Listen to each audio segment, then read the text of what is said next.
நீங்கள் தவறவிட்ட எபிசோடுகளை இப்பொழுதே காணுங்கள் உங்கள் Tandivan.com மற்றும் Tandivan யூடியூப் சேனலில்.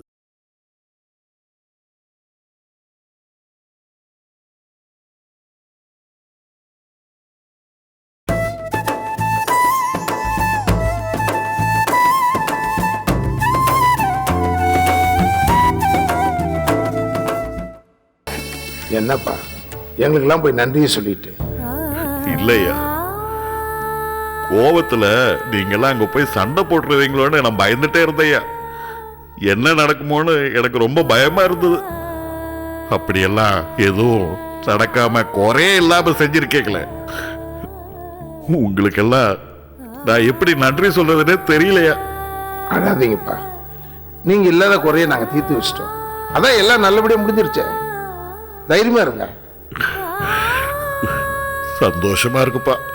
ரொம்ப நாளைக்கு அப்புறம் இப்படி ஒரு சந்தோஷத்தை நான் அனுபவிக்கிறேன். நீங்க சந்தோஷமா இருக்கணும்ன்றதுக்காக தான் இந்த விஷயத்த சொல்ல வந்தோம். நடந்த விஷயத்த ஒண்ணு விடாம சொல்லியிருக்கோம்.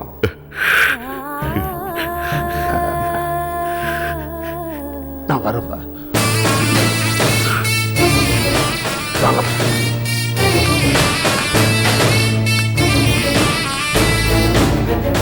உடம்பு பார்த்துங்கப்பா.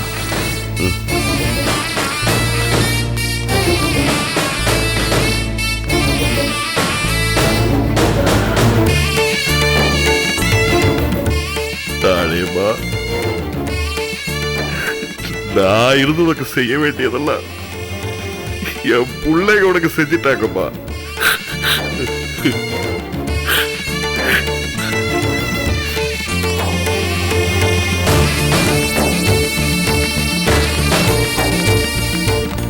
அண்ணே, நடந்தது சொல்லாம அப்பாட்ட ஏனே பொய் சொன்னீங்க? மொத்த மனுஷனா அந்த கம்பிக்கு பின்னாடி தள்ளாடிட்டு இருக்காரு. இதுல நடந்த சண்டை வேற சொன்னா அந்த மனுஷன் மனசு என்ன பாடுபடும்? உடம்பு சரியில்லாத மனுஷன், அவருக்கு நடந்த உண்மையை சொல்லி அவர் மனசுக்குள்ள வச்சு புழுங்குனா அவர் உடம்புக்கு ஏதாவது ஆயிடும்பா. அதான் பொய் சொன்னேன். அப்பா கிட்ட போய் சொல்றது தப்பு இல்லையாண்ணே? அப்பா கிட்ட போய் சொல்றது தப்பு தான். ஆனா இந்த சந்தர்ப்பத்துல அப்படி ஒரு பொய் சொன்னது சரின்னு தான் படுது. அந்த மனுஷன் முகத்துல சந்தோஷத்தை பாத்தியா? நம்ம உண்மையை சொல்லியிருந்தோம்னு வச்சுக்க, அந்த சந்தோஷத்தை அவர் முகத்துல பார்த்திருக்க முடியுமா சொல்லு? இப்ப சோலைக்கு ஒரு பிரச்சனைன்னா என்கிட்ட சொல்லுவான், எனக்கு ஒரு பிரச்சனைன்னா அவன்கிட்ட சொல்லுவேன். ஏன் உனக்கே ஒரு கஷ்டம்னா எங்க 2 பேர்கிட்ட சொல்லுவேன். ஆனா அவருடைய கஷ்டத்தை யார்கிட்ட சொல்லுவார்? சிறைச்சாலை அனுபவம் எனக்கு இருக்குன்றதுனால சொல்றேன். அது ரொம்ப கஷ்டம்டா. அதனாலதான் அந்த பொய்ய சொன்னேன். நம்மளால இப்ப அவருக்கு கொடுக்க முடிஞ்சது இந்த சந்தோஷம் மட்டும்தான். அதை கொடுத்துன்ற திருப்தி இருக்கு, அது போதும். வாங்க போலாம். டேய், கவிதா கல்யாண விஷயமா ஏதாவது ஏற்பாடு பண்ணிருக்கியா? அப்பா, அதை பத்தி நீங்க கவலைப்படாதீங்க. செல்லம்மா வீட்டுக்கு கவிதாவை அனுப்ப வேண்டியது என்னோட பொறுப்பு. நீ எந்த வேலை எடுத்தாலும் முடிப்பேன்னு எனக்கு தெரியும். ஆனா இது விஷயமா நீங்க என்ன பண்ணிருக்கீங்கன்னு தெரிஞ்சா நாங்களும் கொஞ்சம் நிம்மதியா இருப்போம்ல. சுந்தரத்தை பெயில் எடுக்கிறதுக்கு அவங்க வீட்லயே பெருசா மெனக்கடலப்பா. ஆனா நான் சுந்தரத்தை பெயில் எடுத்ததுனால பள்ளியறை கிட்ட நம்ம குடும்பத்தை பத்தி ஒரு நல்ல அபிப்பிராயத்தை உண்டு பண்ணி வச்சிருக்கேன். டேய், அவன் நம்மள நல்லவங்க நினைச்சு என்னடா ஆக போகுது? அண்ணே, கவிதா வாழ போற வீட்டுல செல்லம்மா ஒரு மருமக மாதிரி பள்ளியறையும் ஒரு மருமக. அதனாலதான் அவங்க மூலியமா நான் பேச்சுவார்த்தை நடத்திட்டு இருக்கேன். பள்ளியறை நமக்கு சாதகமா பேசுவாளா? ஆமா, அந்த குடும்பத்துல வடமலையானுக்கு உருமா கட்டுற சடங்கு நடக்கும்போது கடற்கரையோட தம்பிங்க எல்லாம் சுந்தரத்தை அடிச்சிட்டானுங்க. இதனால செல்லம்மா மேல பள்ளியறைக்கு ஒரு சின்ன மன வருத்தம் இருக்கு. இந்த சந்தர்ப்பத்தை நமக்கு சாதகமா பயன்படுத்திக்கிட்டோம்னா பள்ளியறை நமக்காக பேசுவாங்க. எப்படியோப்பா, கவிதா அந்த குடும்பத்துக்கு தான் மருமகளா போவேன்னு அடம் பிடிச்சிட்டு இருக்கா. இனிமேலும் காலத்தை தள்ளி போடாம சீக்கிரமா சம்மதத்தை பேசி முடிக்கிற வழியை பாருங்கடா. அதுக்காக தான் பள்ளியறைக்கு வர சொல்லியிருக்கேன். வந்த உடனே பேசி முடிச்சிடலாம். அண்ணே, வந்துட்டாங்க, போமா. வாமா வாமா, வாங்க தம்பி, உள்ள வாங்க. வாங்க வாமா. ராமகிருஷ்ணன் யாரையோ பழி வாங்கறதா நினைச்சுக்கிட்டு உன் புருஷனுக்கு கெடுதல் பண்ணிட்டான். அதெல்லாம் ஒண்ணும் மனசுல வச்சுக்காதம்மா. அண்ணன் பண்ண தப்புக்கு பரிகாரமா இவரதான் வெளியே கொண்டு வந்துட்டாரே. இப்ப நம்ம ஒருத்தருக்கு ஒருத்தர் நல்லா புரிஞ்சுக்கிட்டோம். அதுக்கப்புறம் இதுக்கு மத்த விஷயம் எல்லாம் பேசிக்கிட்டு எல்லாத்தையும் மறந்துருவோம். உட்காருமா. நிக்கிறீங்களே, உட்காருங்க. உட்காருமா. வாங்க உட்காருமா உட்காருப்பா. என்னப்பா சுந்தரம், நல்லா இருக்கியா? நல்லா இருக்குங்க. என்னம்மா சுந்தரத்தை கடற்கரையோட தம்பிங்களாம் அடிச்சுதா கேள்விப்பட்டேன்.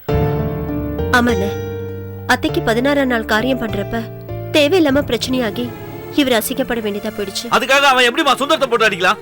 கேட்கறதுக்கு யாரும் இல்லைன்னு நினைச்சானா? நாங்க இருக்கோம், நாங்க கேட்கறோமா? நீங்க சொன்னதே போதுங்க. அவங்க கிட்ட ஒண்ணும் கேட்க வேணாமே. இல்ல சுந்தரம், நீங்க தனியாள் இல்லைன்னு காட்டுறதுக்காவது நீங்க அவங்க கிட்ட கேட்கணும். இல்ல வேண்டாம், விட்டுருங்க. சரி, நீங்களே வேணான்னு சொன்னதுக்கு அப்புறம் நான் எப்படி போய் கேட்க முடியும்? ஆனா திரும்பவும் ஏதாவது பிரச்சனை பண்ணாங்கன்னா அப்ப என்னால பாத்துட்டு சும்மா இருக்க முடியாது. கண்டிப்பா நான் கேட்பேன். எங்களுக்காக நீங்களாம் இவ்வளவு தூரம் பேசுறதே ரொம்ப சந்தோஷமா இருக்கு. என்னம்மா நீ? கவிதா எனக்கு ஒரு தங்கச்சினா நீயும் எனக்கு ஒரு தங்கச்சி தான்மா. அப்ப நான் எல்லாத்தையும் பார்த்து சும்மாவா இருக்க முடியும்? கேட்டுதானே ஆகணும். ஆமா, கவிதா எங்க? அவங்க அண்ணியோட கோயிலுக்கு போயிருக்கா. ஓ, வரேன்னு ஏதாவது பாக்குறீங்களா?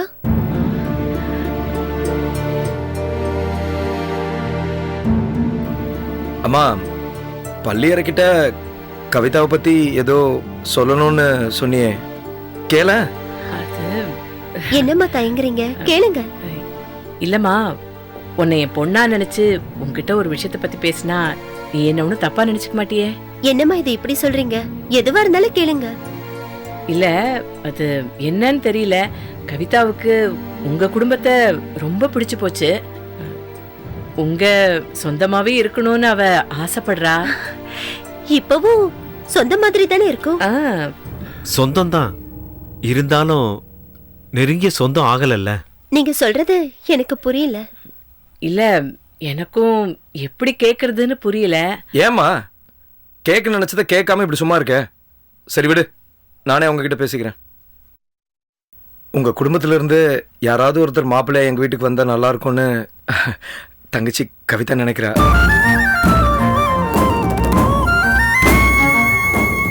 மாப்பிள்ளையோட தம்பி ரத்னவேலுவை மாப்பிள்ளையை ஆக்கிக்கணும்னு நாங்க எல்லாரும் நினைக்கிறோம். நீங்க என்ன நினைக்கிறீங்க?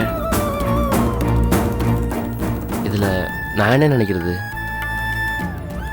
தம்பியும் எங்க அண்ணனும் என்ன நினைக்கிறாங்களோ அதான் முடிவு.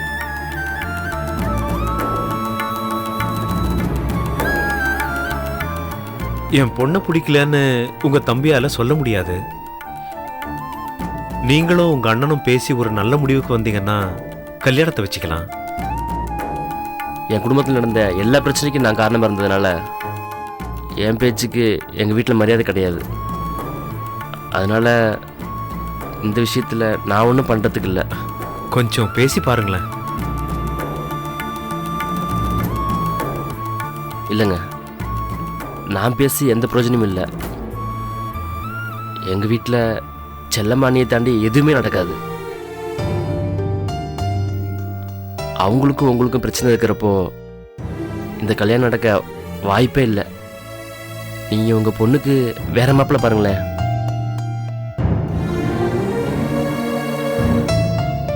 சரி விடுங்க. ஏதோ எங்க கவிதா ஆசைப்பட்டாளேன்னு கேட்டோம். எங்களுக்கு பிராப்தம் அவ்வளவுதான். வேற என்ன பண்ண முடியும்? நீங்க கவலைப்படாதீங்கம்மா, இந்த கல்யாணம் நடக்கும்.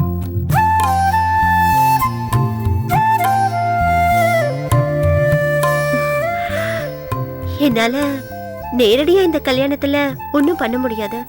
ஆனா இந்த கல்யாணம் நடக்கணும்னு ஆசைப்படுறேன். அதுக்கு ஒரு வழி இருக்கு. கவிதா வாழ்க்கையை தொலைச்சிட்டு நிக்கிறதுக்கு செல்லம்மாக்கா தான் காரணம். அதனால கவிதாவ செல்லம்மாக்காவை பார்த்து பேச சொல்லுங்க. ஏய், நீ ஏன் தலையிடுற? என்னங்க இது? நமக்கு உதவி பண்ணவங்களுக்கு நாம உதவி பண்ண வேண்டாமா? ஏமா, செல்லம்மா இதுக்கு சம்மதிப்பாளா?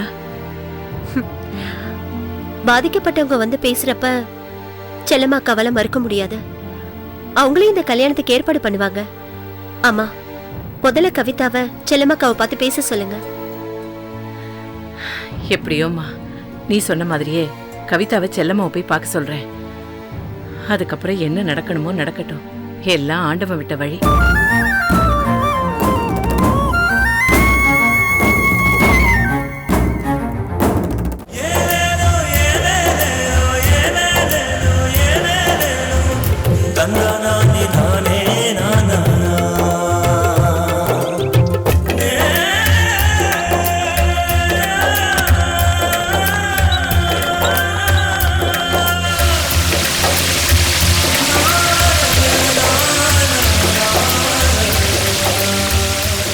விசாலாச்சு, என்னங்க? நான் கலெக்ஷனுக்கு போயிட்டு வரேன்.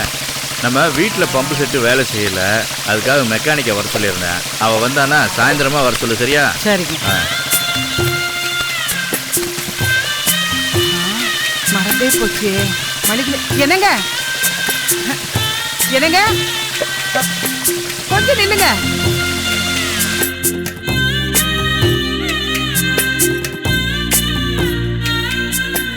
என்னங்க, கொஞ்சம் இருங்க, கொஞ்சம் இருங்க. என்ன? ஒண்ணு இல்ல, மளிகை சாமான லிஸ்ட் போட்டிருக்கேன், அதை வாங்கிட்டு வந்துருங்க. போய் எடுத்துட்டு வா. சரிங்க.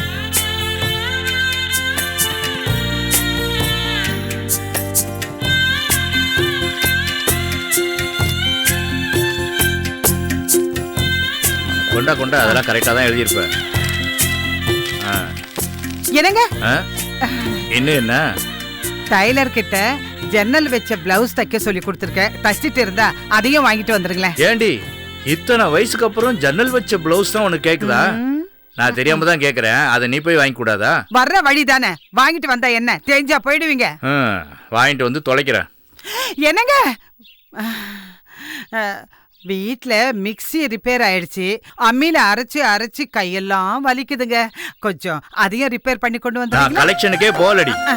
ஏன், எதுக்கு இப்ப இப்படி கோவப்படுறீங்க? ஆமா, வெளியில போற ஆம்பளை கிட்ட இப்படி 1008 வேலையை சொல்லிட்டு இருப்ப.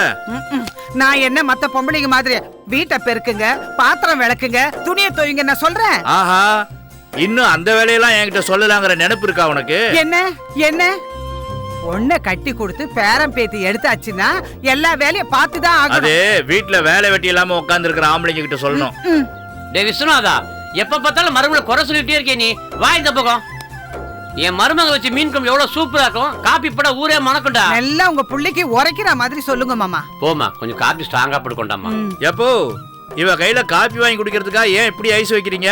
நான் இப்ப வெளியில தான் போறேன், என் கூட வந்தீங்கன்னா நல்ல டிகிரி காப்பியா சாப்பிடலாம் வாங்க. காஃபிக்காக ஒண்ணு மாமா எனக்கு ஐஸ் வைக்கல, உள்ளத தான் சொல்றாரு.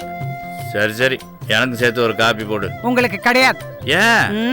நான் உங்களுக்கு 4 வேலை சொன்னா நீங்க எனக்கு 7 வேலை சொல்லுவீங்க. வீட்ல காஃபி தூள் தீந்து போச்சு, அதையும் லிஸ்ட்ல எழுதி வச்சிருக்கேன், வரும்போது வாங்கிட்டு வாங்க. ஏமா காப்பி தூள் தீந்து போச்சா? டேய், காப்பி தூள் இல்லாம இருக்கலாமாடா, போடா போய் சீக்கிரம் காப்பி தூள் வாங்கிட்டு வாடா. எப்போ உங்களுக்கு வயசாச்சுப்பா, இன்னும் ஏன் காப்பி காப்பின்னு அலையறீங்க? காப்பி ஜாஸ்தியா சாப்பிட்டா பித்தம் தலைக்கு ஏறிடும். போடா போய் காப்பி தூள் வாங்கிட்டு வா. 2 அரை கொடுத்து சொல்லுங்க. விட்டா அரைஞ்சிருவீங்க போட்டுருக்க.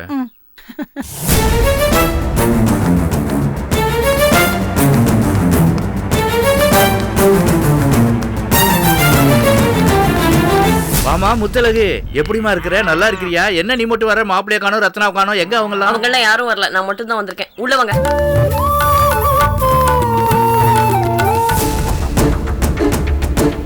வாமா முத்தழகி, காத்தால காக்கா கத்தும் போதே நினைச்சேன் முக்கியமான விருந்தாளி வர போறாங்கன்னு. சரியா போச்சு. இந்த வீட்டுக்கு விருந்தாளி என்ன? கல்யாணம் ஆகி புருஷன் வீட்டுக்கு போயிட்டு பிறந்த வீட்டுக்கு வந்தா விருந்தாளி தானம்மா.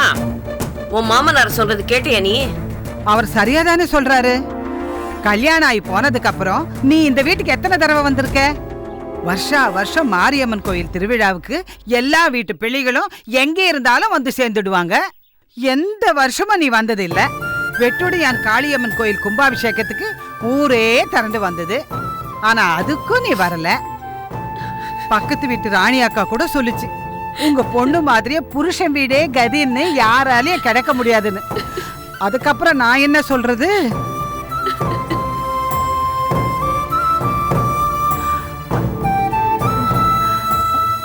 முத்தழகி, முத்தழகி, ஏம்மா ஏன் அழற? அந்த வீடே கதின்னு கிடந்ததுக்கு என் வார்த்தைக்கு அந்த வீட்டுல மதிப்பே இல்லாம போச்சுமா. ஐயோ, என் பொண்ணு கண்ணை குத்துனாலும் அவ கண்ணுல இருந்து கண்ணீரே வராதே. என்னம்மா பிரச்சனை? மாப்பிள்ளைக்கு உனக்கும் தகராறா? அவர் ஏதாச்சும் சொல்லிட்டாரா? என்னம்மா பிரச்சனை? ஒரு நாள் இல்லாத திருநாளா இப்படி தனியா வந்து நிக்கிறியே, என்ன நடந்துச்சுன்னு சொல்லுங்க. என்னம்மா நடந்தது சொல்லுமா. என்னத்த சொல்றதுக்கா? கட்டிட்டு வந்தவ கஷ்ட நஷ்டத்துல கூட இருக்காளே, அவ பேச்ச கேப்போங்கிற நினைப்பு உங்க மாப்பிளைக்கு கொஞ்சம் கூட இல்லவே இல்லக்கா. உன் புருஷன் நல்லா தானே இருந்தாரு? எங்க நல்லா இருந்தாரு? ஆரம்பத்துல இருந்தே இந்த மனுஷன் இப்படிதான். நான் தான் புகுந்த வீட்டு செய்திய பிறந்த வீட்டு கொண்டு வரக்கூடாதுன்னு எதுவுமே சொல்லாம இருந்துட்டேன். ஆனா இப்ப எல்லாம் முத்தி போச்சு. அரசு பொரசெல்லாம் முட்டி மோதிக்கிட்டது போய் இன்னைக்கு ஒருத்தர் சட்டையை பிடிச்சு அடிச்சுக்கிற அளவு ஆயிடுச்சு. என்னது சகலையோட சட்டையை பிடிச்சிட்டாங்களா? ஆமா மாமா, பெரிய அடிதடியே நடந்துச்சு. கொஞ்சம் விட்டுருந்தா வெட்டு கொலை குத்தன்னு நடந்திருக்கும். நான் தாலி அறுத்துட்டு வந்து இங்க நின்னு இருப்பேன். தாலி அறுத்துட்டு மூலியா உட்காரவா பொண்ணை கட்டி கொடுத்திருக்கோம். இந்த அக்கிரமம் எங்கேயாச்சும் நடக்குமா? பெரிய கூத்தா எல்லாம் இருக்கு. சிரிப்பானி கூத்து சிரிப்பா சிரிச்சுச்சா, சீல பேனுக்கு குத்து வந்துச்சா. அப்படிதான் என் கதை ஆயிப்போச்சு பாட்டி. ஆரம்பத்திலேயே சரி பண்றதுக்கு பார்க்காம இவ்வளவு தூரம் விட்டுட்டியே. ஏன் தங்கச்சியா இருந்துகிட்டு இப்படி குடுத்தனம் பண்ணலாமா? குடலு கூழ் கழிச்சா, கொண்ட பூ கழிச்சா. ஏண்டி அவள ஆத்த மாட்டான்னு அழுது தீத்திட்டு இருக்கா. அவளுக்கு ஆறுதல் சொல்றது விட்டுட்டு ஏண்டி இப்படி கிளறி விடுற? உனக்கு ஒண்ணும் தெரியாது, நீ சும்மா கடை. நண்டு பெருத்தா வளையல் இருக்காரா, தண்டு பெருத்தா தரையில் இருக்காரா? கவலியா வெத்தலை வாங்கி கொடுத்துருக்கல, போட்டு மெண்டுகிட்டு துப்பிட்டு கடை. சும்மா பழமொழி சொல்லி உயிரை வாங்காத. ஏண்டி நான் வளர்த்த பேச்சு பிரச்சனை வந்துக்கிறா. எனக்கு வெத்தலையாடி முக்கியம். என் பேச்சுக்கு நியாயம் கிடைக்கிற வரைக்கும் வெத்தலை போட மாட்டேன்டி. இதை இப்படியே விடக்கூடாது. இன்னைக்கு அடி தடின்னு பிரச்சனை வரும், நாளைக்கு வெட்டு குத்துன்னு போகாதுன்னு என்னங்க நிச்சயம்? இத உடனே கேட்டாகணுங்க. அவசரப்படாத, இது மாப்பிள்ளையோட வீட்டு பிரச்சனை. அனாவசியமா சட்டுன்னு நம்ம போய் நுழைஞ்சிட முடியாது. இப்படியே நினைச்சுதான் இம்புட்டு நாளும் பொறுத்து போயாச்சு. எப்ப இவ்வளவு தூரத்துக்கு ஆகி போச்சோ இன்னும் பொறுக்கிறதுக்கு வழி இல்ல. டிக்கெட்ல பஞ்ச் பண்ற மாதிரி அவங்கள பஞ்ச் பண்ணிட வேண்டியதான். நீங்க முதல்ல டிப்போக்கு போனை போட்டு லீவ சொல்லிடுங்க. நாமளும் வள்ளியம்மா கூட போவோம். என் தங்கச்சி புருஷன் மேல கைய வச்சதுக்கு அவனுங்க பதில் சொல்லியே ஆகணும். அவனுங்களை சும்மா விடக்கூடாது. சரி போவோம், கிளம்ப. மாமா இப்படியே வந்துடாதீங்க. எங்க வீட்ல சாணி கரைச்சு மூஞ்சில ஊத்திடுவாங்க. குளிச்சுட்டு வேட்டி கட்டிட்டு வாங்க. ஓ அதுவும் சரிதான். அப்பா இந்நேரம் வள்ளியம்மா வீட்டுல எல்லாரும் கிளம்பி இருப்பாங்க. ஒரு பிரச்சனைன்னு வந்தா சேர்ந்து போய் கேட்டாதான் நியாயம் கிடைக்கும். வாங்க போலாம்.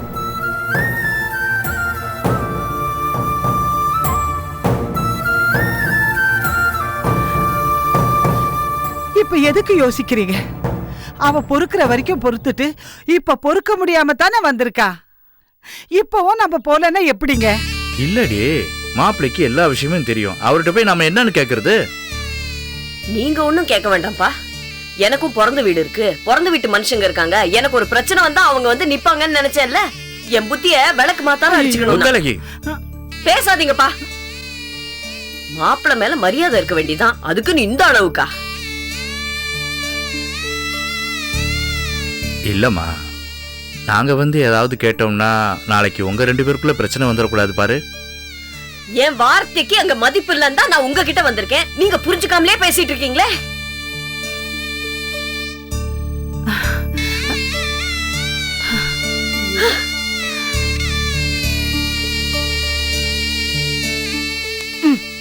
இப்ப எதுக்கு அங்கிட்ட இங்கிட்ட நடந்துகிட்டு இருக்கீங்க? கிளம்புங்க, இப்பவே போலாம். பொண்ணை கொடுத்துட்டோன்னு எதையும் பேசாம இருக்க முடியாதுங்க. கேட்க வேண்டியது கேட்டாதான் அடுத்தது இந்த மாதிரி பிரச்சனையே வராதுங்க. வாங்க போய் கேட்போம் என்னன்னு. ஏங்க சரி, உங்களுக்கு கஷ்டமா இருந்தா நீங்க இங்கே இருங்க. என் தலையெழுத்து எப்படியோ அப்படி நடந்து போட்டு. தலையெழுத்துப்படி நடக்கட்டும்னு சொல்றதுக்கு நீ ஒண்ணு தனியா ஆளு கிடையாது. இங்க உனக்காக நாங்க இருக்கோம். வா இப்ப என்னன்னு கேப்போம்.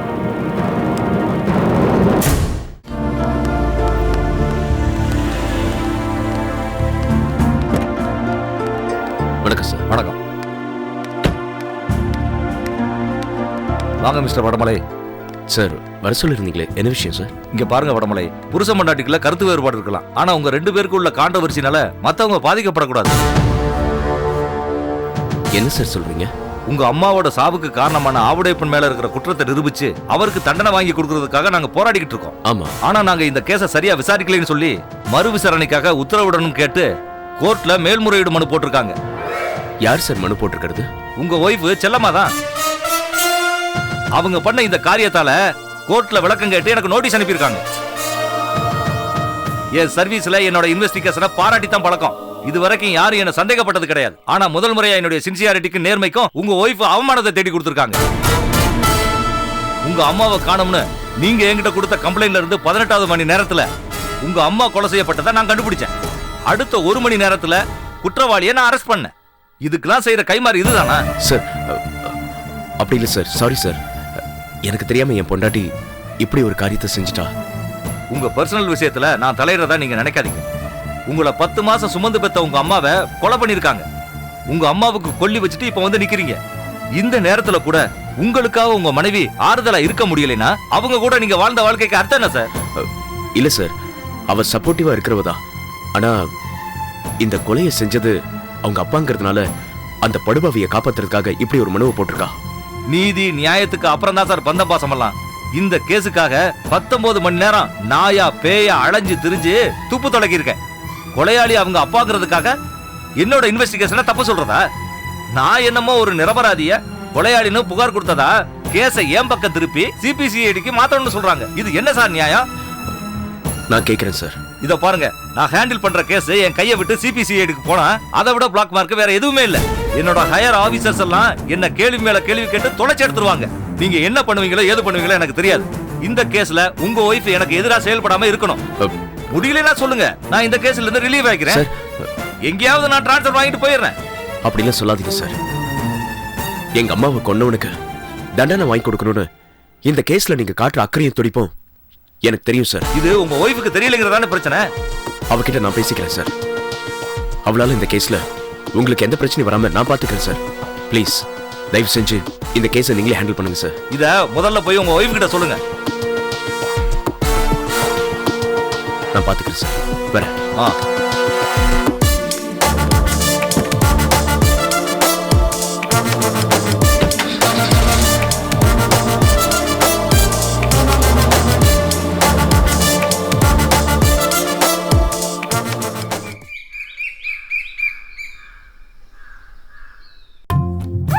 பள்ளியற வா, இன்னைக்கு 2 பேரும் சேர்ந்து சாப்பிடலாம். இத வர. என்னமோ தெரியல, எனக்கும் இன்னைக்கு ரொம்ப சீக்கிரமே பசிச்சிடுச்சு. இந்தா இட்லி வச்சுக்கோ.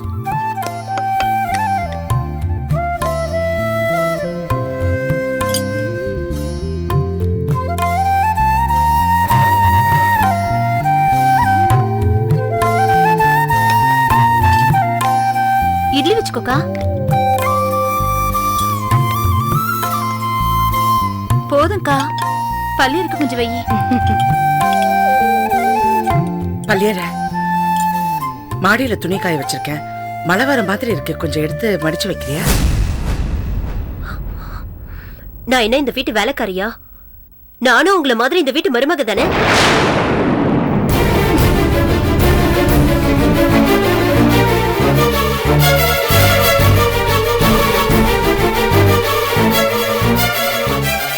என்ன பள்ளியற இப்படி பேசுற? நான் இன்னைக்காவது உன்னை வேலைக்காரின்னு சொன்னேன்னா? சொல்லிதான் தெரியணுமா?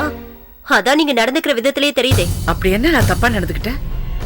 நீ பேசுறது புதுசா இருக்கு பள்ளியற. எனக்கும் புதுசா தான் தெரிஞ்சது.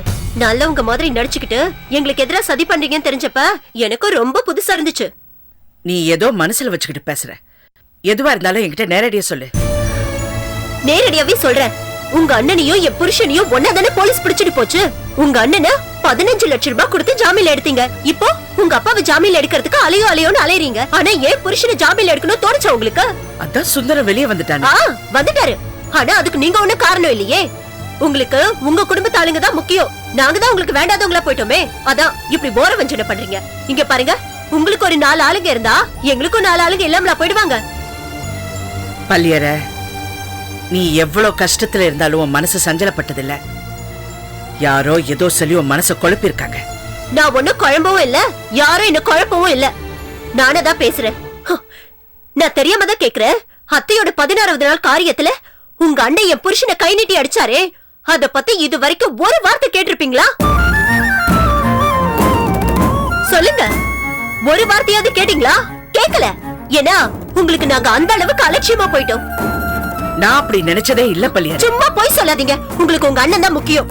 அதான் என் புருஷன் உங்க அண்ணனை காட்டி கொடுத்த கோவத்தை தீர்த்துக்கிறதுக்காக உரிமை கட்டுறதுக்கு உங்க வீட்டு ஆளுங்களை வர சொல்லி என் புருஷனை அடிக்க வச்சு உங்க பழைய தீர்த்துக்கிட்டீங்க. இப்படி ஒரு காரியம் நடக்க கூடாதுங்கிறதுக்காக தான் என் வீட்டு ஆளுங்களை வர வேண்டாம்னு சொல்லி அனுப்பிச்சேன். அது தெரியுமா உனக்கு? எனக்கு ஒன்றும் தெரிய வேண்டாம். நடந்ததுக்கெல்லாம் ஏதாவது சாக்கு சொல்லி தப்பிக்க பாக்குறீங்க. நான் சொல்றது முழுசா கூட உன்னால கேட்க முடியல. நான் கஷ்டத்துல இருக்கும்போது நீ சொல்ற ஆறுதல் எனக்கு எதமா இருந்துச்சு. ஆனா இப்ப நீயும் மாறி போயிட்ட. ஏன் இப்படி பேசுற? யார் சொல்லி இப்படி எல்லாம் பேசுறேன்னு எனக்கு நல்லா தெரியும். அப்போ நாங்க இல்லாத பொல்லாத சொல்லிதான் அவ பேசுறாங்கறீங்களா? நான் உன்கிட்ட பேசுனேனா? ஜாடமாடியா எங்களை தானே சொல்றீங்க?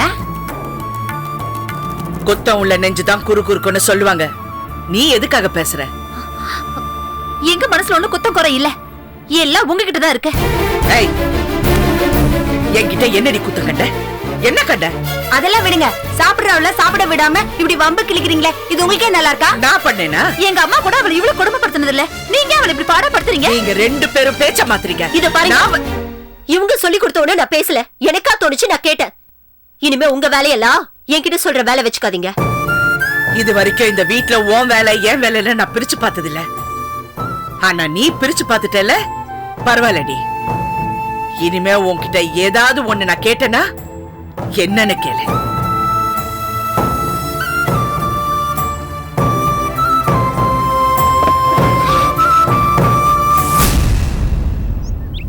அடாடாடாடா, டேய் கட்டத்தோட அந்த இட்லியும் மீன் குழம்பும் அப்படியே அத்தாச்சி வச்ச மாதிரியே இருக்குடா. பாடுறா, வாசனை இன்னும் கையை விட்டே போல. மாமா, இந்த மீன் குழம்ப யார் வச்சிருப்பா நினைக்கிறீங்க? நீ சொன்னாதானே தெரியும். என் பொண்டாட்டி களவாணிதான் மாமா. எங்க அத்தை, அதான் அவங்க அம்மாவோட கை பக்குவம் என் மனைவி களவாணிக்கு மட்டும்தான் மாமா அந்த வீட்டுல இருக்கு. ஏ அழகு, இன்னைக்கு பார்த்து மீன் குழம்பு சூப்பரா இருக்குடி.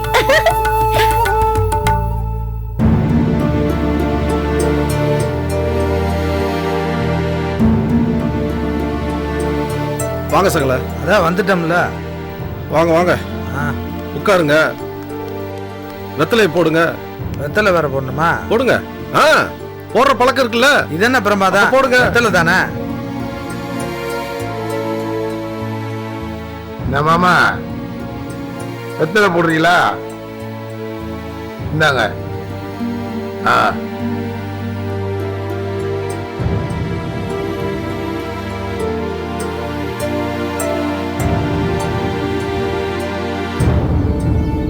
மாப்பிள்ள, சாப்பாடுல ரொம்ப பிரமாதமா இருந்தது. எல்லாம் உங்க பொண்ணு சமையல் தான். மாமா, என் தங்கச்சி சமையல் கூட சேர்ந்து இருக்கு. உங்க பொண்டாட்டிய பாராட்டும் போது என் தங்கச்சியையும் சேர்த்து பாராட்டுங்க. அக்கா, நானும் முத்தழகு அக்காவும் அக்கா தங்கச்சி மாதிரி தான் பழகுறோம். அவங்கள பாராட்டினா என்னையும் பாராட்டின மாதிரி தானே. நீங்க ரெண்டு பேரும் எப்பவும் இதே மாதிரி அக்கா தங்கச்சி ஆட்டம் இருக்கணும். கண்டிப்பா பெரியமா.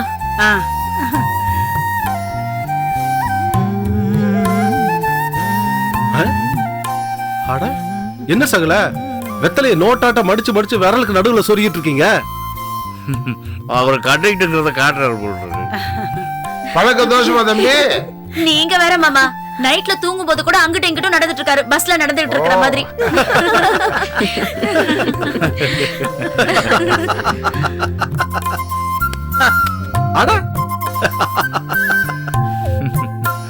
எல்லாரும் ஒண்ணு சேர்ந்தா கலகலப்பா தான் இருக்கு. என்ன அப்பப்ப எல்லாரும் ஒண்ணு சேர்ந்தா இன்னும் சந்தோஷமா இருக்கும். நாங்க என்ன வேணாம் நான் சொல்றோம், நீங்க தான் ஒதுங்கி இருக்கீங்க. இப்பவே அவ்வளவு தூரம் ஒதுங்கிட்டீங்களே. ஆமாமா, நாங்க அப்படியே ஒதுங்கி இருக்கிறதுனால தானே உங்க அத்தை மகனுங்களுக்கெல்லாம் ரொம்ப வசதியா போயிடுச்சு. சரியா சொன்னீங்கத்தா. நம்ம எல்லாம் ஒண்ணு முன்னா இருந்திருந்தா உங்க வீட்டு மாப்பிள்ளை மேல அவனை கை வச்சிருப்பாங்களா? யோ, ஏதோ நடந்து போச்சு, திருப்பி அதை பேசுற? நாங்க வந்ததே அதுக்கு தானே மாப்பிள்ள. எங்க பேச்சுதான் இந்த வீட்டுல எடுபடல. எங்க அப்பா அம்மா பேச்சாவது நீங்க கேட்கட்டும் தான் எல்லாரும் இங்க கூட்டு வந்திருக்கோம். ஏண்டி இந்த வீட்டு பிரச்சனையா? ஐயோ ஐயோ ஐயோ, என்ன மாப்பிள்ள, என் பொண்ணு என்ன தப்பு பண்ணான்னு அவளை இந்த திட்டுறீங்க? ஐயோ, நான் ஒண்ணுமே சொல்லலையே. எங்களுக்கு முன்னாடியே எங்க பொண்ணு இந்த பாடுபடுத்துறீங்களே. எங்களுக்கு தெரியாம அவ இங்க என்னெல்லாம் கொடுமை அனுபவிக்கிறாளோ. ஏண்டி முத்தழகு, இதெல்லாம் உன் கரகமா இல்ல எங்க கரகமாடி? ஏன் அத்தை, அண்ணன் என்ன திட்டினாரு இந்த புலம்புறீங்க? அப்ப திட்டலையா? ஏதோ நாக்க துருத்திக்கிட்டு வந்தாரே, திட்டத்தான் போறாரோன்னு நினைச்சேன். என்னதான் அத்தை மக்க மாமா மக்கனாலும் அவங்க உங்களை இப்படியெல்லாம் அசிங்கப்படுத்தினது ரொம்ப தப்பு மாப்பிள்ள. அதை பத்தி இப்ப ஒண்ணும் பேச வேணாம். ஏன் ஏன் அவங்க ஆரம்பிக்கும் போதே நீங்க ஆஃப் பண்றீங்க? நீங்க பேசுங்கப்பா. உங்க அத்தை வீடு உங்களுக்கு சம்மந்தி விடுனா நாங்களும் உங்களுக்கு சம்பந்தக்காரங்க தான். உங்களுக்கு ஒரு அசிங்கம்னா அதை பார்த்துட்டு சும்மா இருக்க முடியுமா? அண்ணா விட மாட்டோம்னா. அவனுக்கு உங்களை அவமானப்படுத்தினதுக்கு 4 பேரை கூட்டிட்டு வந்து பஞ்சாயத்து பண்ணாம விடவே மாட்டோம்னா. சகல சாமிரியா தம்பி, நீங்க பஞ்சாயத்து பண்ற அளவுக்கு எங்க குடும்பம் ஒன்றும் நாரி போல.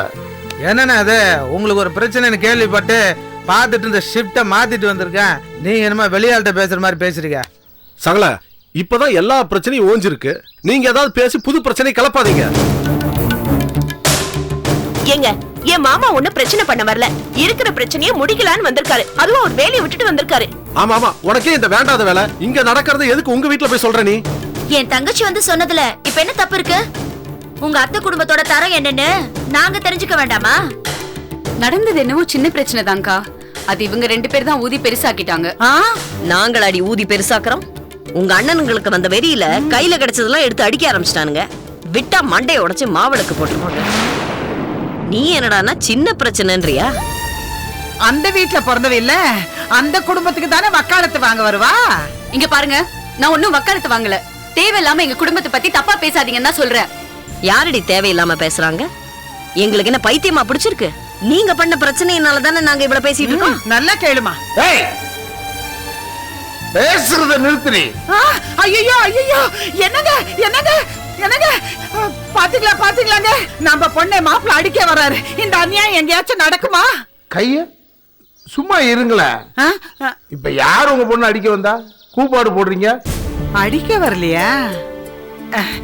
ஏதோ கைய நீட்டாப்ல இருந்ததேன்னு பார்த்தேன். அதான் இத பாருங்க, உங்களுக்கு மரியாதை கொடுக்கணும்னு நினைக்கிறேன். அதை காப்பாத்திக்கங்க. அவளை விடுங்க மாப்பிள்ள. நாங்க உங்க பிரச்சனைக்காக தான் ஊர்ல இருந்து கிளம்பி வந்தோம். வந்துட்டோம். உங்க தங்கச்சி வீட்டுக்கு போய் என்ன எதுன்னு கேட்டுட்டு போயிடுறோம். இத பாருங்க, இந்த வீட்டுல பொண்ணு கொடுத்தோன்ற உரிமையில நீங்க எப்ப வேணாலும் வரலாம் போலாம். ஆனா எங்க வீட்டு பிரச்சனையில தலையிடணுன்ற எண்ணத்துல யாரும் இந்த வீட்டு வாசல்ல கூட உங்க காலடிப்படக்கூடாது. உங்க குடும்ப விஷயத்துல தலையிடுறோம் நினைக்காதீங்க மாப்பிள்ள. உங்க கஷ்டத்துல பங்கெடுத்துக்கிறோம் நினைங்க. எங்க குடும்பத்துல ஒருத்தனுக்கு 3 பேர் அண்ணன் தம்பிங்க இருக்கோம். எந்த கஷ்டம் வந்தாலும் நாங்க சமாளிச்சுக்குவோம். நீங்க சந்தோஷத்துல மட்டும் வந்து பங்கெடுத்துங்க. உங்க தங்கச்சி குடும்பத்துல பிரச்சனைனா நீங்க மூக்க நுழைப்பீங்க. நம்ம குடும்பத்து பிரச்சனையில எங்க வீட்டு ஆளுங்க தலையிடக்கூடாது. அப்படியா? இத பாருங்க மாப்பிள்ள, உங்களுக்கும் உங்க அத்தை மகனுங்களுக்கு இருக்கிற பிரச்சனை எதுல போய் முடியுமோன்னு என் பொண்ணு முத்தழகு பயப்படுறா. இவ்வளவு ஆனதுக்கு பிறகு மனசு படப்படாங்குது. உங்க தங்கச்சி வீட்டுக்கு போய் ஆத்திரம் தீர சண்டை போட்டாதான் எங்களுக்கு நிம்மதியா இருக்கும். இது பாருங்க, இத கொஞ்சம் கண்டு காணாம இருந்துக்கோங்க. இத பாருங்க மாமா, என் தங்கச்சி வீட்டுக்கு போய் ஏதாவது பிரச்சனை ஏற்படுத்தணும்னு நீங்க நினைச்சீங்க, அப்புறம் நீங்க உங்க பொண்ண உங்க வீட்டுக்கு கூட்டு போக வேண்டியதான் வரும். நீ வாடி நம்ம வீட்டுக்கு. இவ்வளவு ஆனதுக்கு அப்புறம் இவ இந்த வீட்டுல இருந்தா சரிப்பட்டு வராது. நீ வாடி, நம்ம ஊரணிப்புறத்துக்கே போயிடலாம். வா வாடி, போக வேண்டியதானே. உங்க மகளை கூட்டு போங்க. போய் உங்க வீட்டுல ஆத்தாளு மகளும் பேசிக்கிட்டே இருங்க. அச்சோ, என் பொண்ணுக்கு இந்த வீட்டுல மதிப்பு இல்லைன்னு ஆனதுக்கு அப்புறம் அவளுக்கு இங்க என்ன வேலை? நான் கூட்டிட்டு போறேன். வாடி நீ, வாடினா வாடி, வா. விசாலாட்சி, அறிவு இருக்கா உனக்கு? அவங்க பிரச்சனை தீர்க்கிறதுக்கு தான் நம்ம இங்க வந்திருக்கோம். அதை விட்டுட்டு பொண்ணை கையை பிடிச்சி வீட்டுக்கு இழுத்துட்டு இருக்க. கையை விடு. இந்த பாருங்க மாப்பிள்ள, நல்லது கெட்டது எல்லா மனுஷங்களுக்கும் தெரியும். ஆனா அவனுக்கு கெட்ட நேரம்னு வந்துருச்சுன்னா அது அவன் கண்ணை மறைச்சு தப்பு பண்ண வச்சிடும். அந்த மாதிரி நிலைமையில தான் நீங்க இருக்கீங்க. சும்மா இருந்தவங்க மேல அனாவசியமா கடத்தல்காரன்னு பழி போட்டிருக்காங்க. ஒரு எறும்பு கடிச்சாலும் அதை அடிக்காம தட்டி விடுறவரு ஒரு அப்பாவி உங்க அப்பா மேல கொலைப்பழி சுமத்தி அவரை ஜெயில வச்சிருக்காங்க. இவ்வளவு அக்கிரமமும் அவங்க பண்ணதுக்கு அப்புறம் போய் எந்த பிரச்சனையும் பண்ண வேண்டாம்னு எங்க வாய் அடக்குறீங்க? உங்க பேச்ச மீறி நாங்க எதுவும் செய்ய மாட்டோம். ஆனா உங்களுக்கு ஏற்பட்ட பழியெல்லாம் உங்களோட போக போறதில்ல. உங்களுக்கும் ஒரு பொண்ணு இருக்கு. அதுக்கு நாளைக்கே கல்யாணம் பண்ணணும், ஒரு மாப்பிள்ளை பார்க்கணும். மாப்பிள்ளை வீட்டுக்காரங்க வந்து ஒரு கடத்தல்காரனோட பொண்ணு ஒரு கொலைகாரனோட பேத்தின்னு என் பேத்தி ரத்னாவுக்கு அவச்சொல் வரத நான் விரும்பல மாப்பிள்ள. நான் இதை என் பொண்ணு வாழ்க்கை நல்லா இருக்கணுங்கிறதுக்காக மட்டும் சொல்ல, உங்க பொண்ணு வாழ்க்கை நல்லா இருக்கணுங்கிற அக்கறையில சொல்றேன்.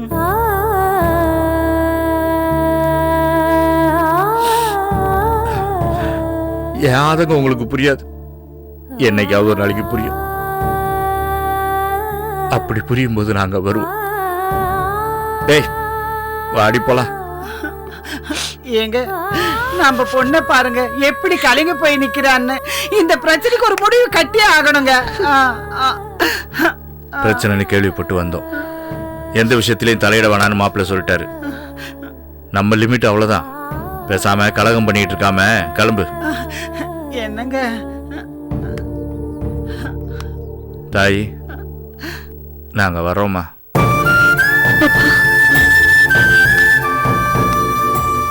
மாப்பிள்ள, நாங்களும் ஏதாவது நல்லது பண்ணிட்டு சந்தோஷமா போகலான்னு தான் வந்தோம். ஆனா உங்க பேச்சை மீறி எங்களால் எதுவும் செய்ய முடியல. முத்தலகி, ஏதாவது பிரச்சனைனா அப்பாவுக்கு ஃபோன் பண்ணுமா? வேண்டாமா? ஐயோ முத்தழகி, உன் வாழ்க்கை இப்படி ஆயிடுச்சேம்மா. ஐயோ, நிறைஞ்ச வாசுப்படியில நின்று இப்படி கலங்குறியம்மா. உள்ள போடி என் தங்கமே, என் தங்கமே உள்ள போ. என் மகளுக்கு வாய்ச்ச வாழ்க்கை பத்தீங்களா? எப்படி இருக்குது? இதோ வந்துட்டேங்க, வந்துட்டேன். வரேம்மா, வரேம்மா. தங்கச்சி வீட்டுக்கு வந்த நல்ல மரியாதை கிடைச்சது. இன்னையா கை கட்டி நின்றுகிட்டு இருக்க? அண்ணா வரேண்ணா. வள்ளியம்மா போயிட்டு வரேம்மா.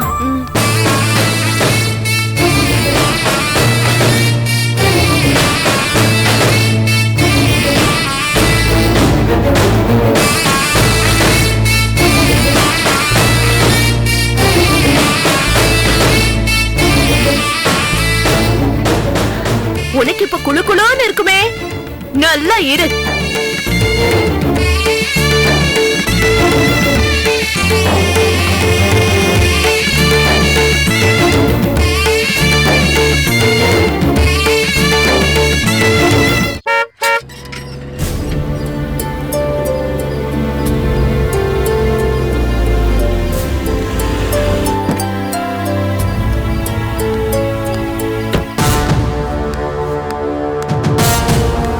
பாப்பா வரமல, உன்னோட சேர்ந்து சாப்பிடலாம்னு நினைச்சேன். எனக்கு சர்க்கரை வியாதி இருக்குல்ல, 1 மணிக்கெல்லாம் சாப்பிடணும்னு டாக்டர் சொன்னாரு. அதான் சாப்பிட்டேன். பா, உனக்காக செல்லாம சாப்பிடாம இருக்கா. நீங்க 2 பேரும் போய் சேர்ந்து சாப்பிடுங்க போ.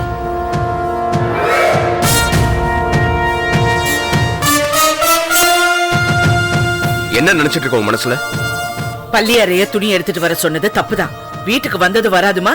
உங்க தங்கச்சி இதெல்லாம் சொல்லி எங்கிட்ட சண்டை போட சொன்னாங்களா? இத பாரு, நீ தப்பு செஞ்சுட்டு என் தங்கச்சிக்கு மேல குற்றம் சொல்றதே உனக்கு வேலையா போச்சு.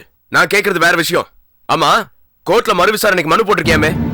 ஆமா, ஏன் அப்பா தப்பு பண்ணல, நிரபராதியை நிரூபிக்க வேண்டாம். அப்பதான் கொலைகாரன் ஆதாரத்தோட நிரூபிச்சிருக்காங்களே. இத பாரு, அவனை காப்பாத்துறதுக்காக நீயும் வக்கீல சேர்ந்து திட்டம் போடுறீங்களா? கேஸ் சிபிசிஐடிக்கு போகட்டும். அதுக்கப்புறம் யார் பக்கம் நியாயம் இருக்குன்னு உங்களுக்கே தெரியும். அப்ப அந்த இன்ஸ்பெக்டர் விசாரிச்சதெல்லாம் பொய்ன்னு சொல்றியா? இங்க பாருங்க, கண்ணால பாக்குறதும் காதால கேக்குறதும் வச்சு நீங்க முடிவு பண்ணாதீங்க. தீர விசாரிங்கன்னா அந்த இன்ஸ்பெக்டர் கிட்ட கேட்டேன், முடியாதுன்னு சொல்லிட்டாரு. அதனால மறு விசாரணை பண்றதுக்காக கோர்ட்ல மனு. யாரு விசாரிச்சாலும் அப்பதான் கொலைகாரன் ஆதாரத்தோட நிரூபிக்கிறாங்களே. என்ன ஆதாரம்? வாட்சா? உங்களுக்கு ஒரு உண்மை தெரியுமா? அந்த வாட்ச்னாலதான் என் அப்பா குற்றவாளி இல்லைன்னு நான் நிரூபிக்க போறேன். என்ன உளர்ற? நான் உளரல, தெளிவா சொல்றேன் கேட்டுங்க. என் அப்பா கையில கட்டிருந்த வாட்ச் அத்தைய அடிக்கும் போது கீழே விழுந்துருச்சு. இத பார்த்த வேற யாரோ தான் அத்தைய கொலை பண்ணிட்டு வாட்ச அதே இடத்துல புதைச்சிருக்காங்க. இந்த பொய்யதான் நீ ரொம்ப நாளா சொல்லிக்கிட்டு இருக்கிய. எங்க முழுசா சொல்ல விடுங்களே. சொல்லு. கீழே விழுந்த வாட்ச் விழுந்தோடனே நின்று போயிருக்கு. அப்ப அதுல டைம் 10:40. போஸ்ட்மார்ட்டம் ரிப்போர்ட்ல அத்தை கொலையாய் 20 மணி நேரம் ஆயிருக்குன்னு சொல்லிருக்காங்க. போஸ்ட்மார்ட்டம் நடந்தப்போ மத்தியானம் 2 மணி. கொலையானதுக்கு மறுநாள். அதுக்கு 20 மணி நேரத்துக்கு முன்னாடினா அத்தை காணாம போன சாயந்தரம் தான் யாரோ அத்தைய கொலை பண்ணிருக்காங்க. ஏன் அப்பா அடிச்சது காலையில, கொலை நடந்தது சாயந்தரம். இதுக்கு இடையில யாரோ அவங்களை கடத்திட்டு போய் கொலை பண்ணிருக்காங்க. இதுதான் உண்மை.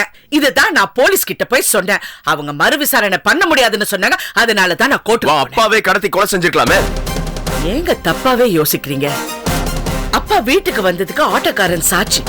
நீங்க அத்தைய தேடி வீட்டுக்கு போகும்போது அப்பா வீட்டுல தான் இருந்திருக்காங்க. அதுக்கப்புறம் வெளியில போலன்னு வீட்டுல இருக்கிற எல்லாருமே சொல்றாங்க. அப்ப கொலைக்காரன் வேற யாரோ தானே? இத பாரு, நீ என்னதான் யோசிச்சு கற்பனை பண்ணி கதை சொன்னாலும் நான் நம்ப மாட்டேன். உங்க அப்பன் தான் கொலைகாரன். உன்னோட புத்திசாலித்தனத்தால அவனை வெளியே கொண்டு வரணும்னு நினைக்காது. அது நடக்காது, நடக்கவும் விட மாட்டேன். என் அப்பா எந்த தப்பும் பண்ணல. கோர்ட் மூலமா நான் இதெல்லாம் நிரூபிக்கிறேன் பாருங்க. என்ன சவால் விடுறியா? நான் சவால் விடல. உண்மை எந்த பக்கம் இருக்குன்னு நான் சொல்றேன். சரி, நானே சவால் விடுறேன். உன் அப்பன் தான் கொலைகாரன் நிரூபிச்சு அவனுக்கு தண்டனை வாங்கி தருவேன். நீங்க இந்த அளவுக்கு பேசுனதுனால சொல்றேன். நானும் சவால் விடுறேன். என் அப்பா நிரபராதின்னு நான் நிரூபிக்கிறேங்க. வா, அப்பன் தான் குற்றவாளின்னு கோர்ட்ல தீர்ப்பு கொடுத்தா என்ன பண்ணுவ? நீங்களே சொல்லுங்க. என்ன விட்டு அறுத்துக்கிட்டு போயிடுவியா?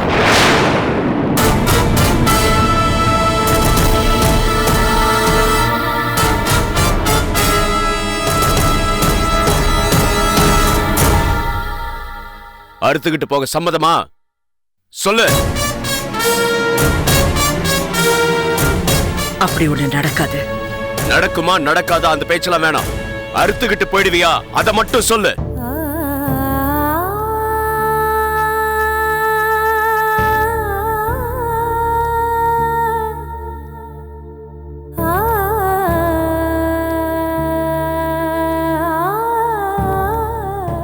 அதுதான் என் தலைவிதினா அந்த அநியாயமும் எனக்கு நடக்கட்டும்.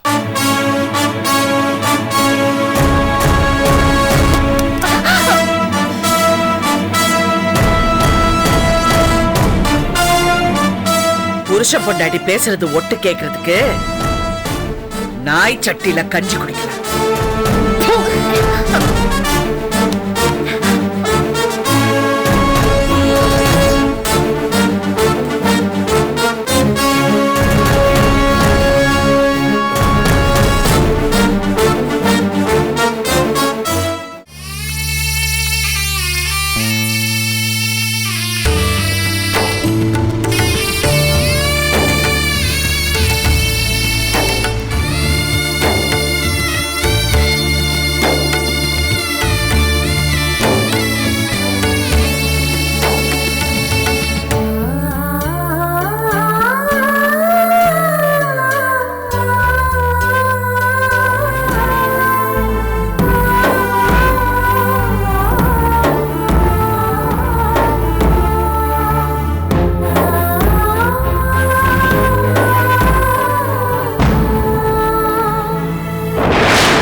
என் கூட பேச மாட்டீங்களா?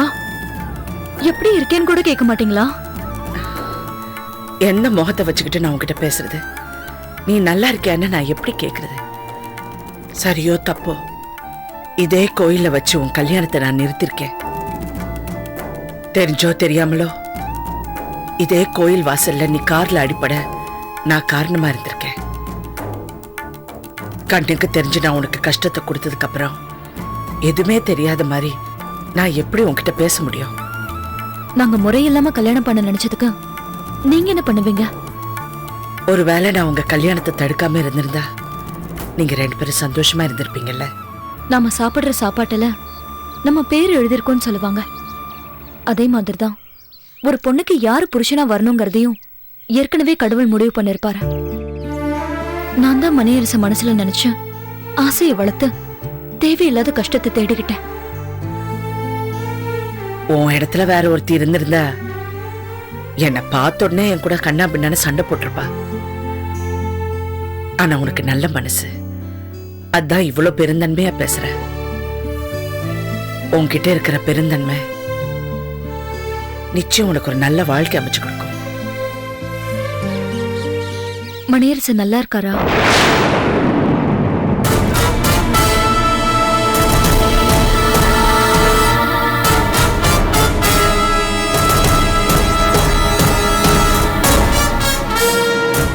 Catch us on TV, Tandivan.com, Facebook and YouTube.